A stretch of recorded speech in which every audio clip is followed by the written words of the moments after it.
and the BYU Cougars are national champions. For the first time in school history, BYU has ended the season on top, the #1 team, led by Robbie Bosco. Now, many of you will think, wouldn't it be so great to be the son of that man? Well, let me tell you, it was awesome. It is awesome. But sometimes it's a little hard with the outside pressure. Everyone assumed that because my dad was a great quarterback, that I would be a great quarterback.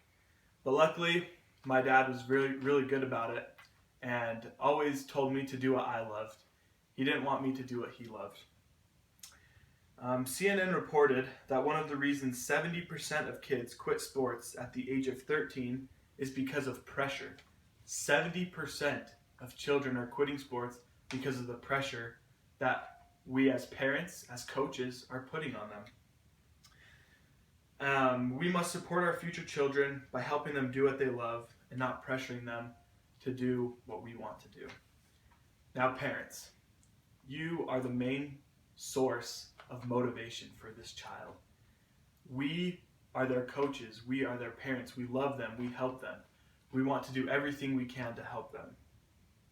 HealthyChildren.org states, parents who live through their child accomplishments can fall into that dark pit and put excessive stress on that child to continue to perform without allowing any room for second place.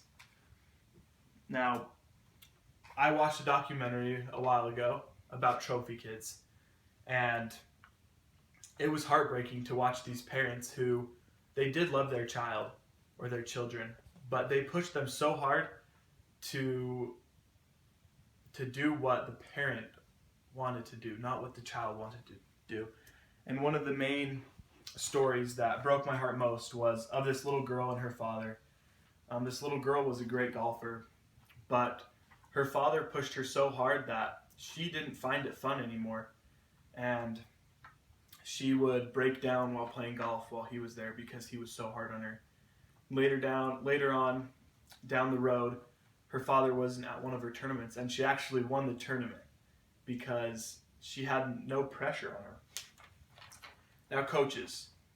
Now, coaches are parents as well. Like I said earlier, a lot of us have coached our children as they played Pee-wee sports. And All or Nothing Philosophy, which is a periodical, states, the job for parents/coaches, some seem to think, is making sure their kids wind up in the ever-elusive winner's circle, so they press their children, hard-top, cultivate their native talents, and shape every childhood activity towards some immediately tangible success. Now, we don't want to ruin our children's dreams and tell them that they can't do what they want to do. But this graph shows the percentage of kids that play high school who go on to college, who then go on to the pros. And the numbers are very small. You can see that these bars are all pretty high, which are in high school, and they get lower and lower. This does not go to say, like I said earlier, that we need to tear our children down and have them stop playing sports. But we need to let them do what they love, and that's when they'll really succeed. And the last one is the children. And we can do a lot to help our kids. A lot of kids get frustrated really easily. Craig Manning uses a 3-to-1 theory, saying 3 positive things to 1 negative thing. And the negative thing isn't necessarily something negative, but it's something that we can do better. And focusing on the positive will reinforce our children and will help them have more success. The pressure will be off because they will be thinking of the things they do well. My dad always said to me, whatever you do, I will do all that I can to help you succeed. We need to do our part as parents and coaches and get rid of the pressure. Keep our children motivated, but do it in a way that'll help them succeed.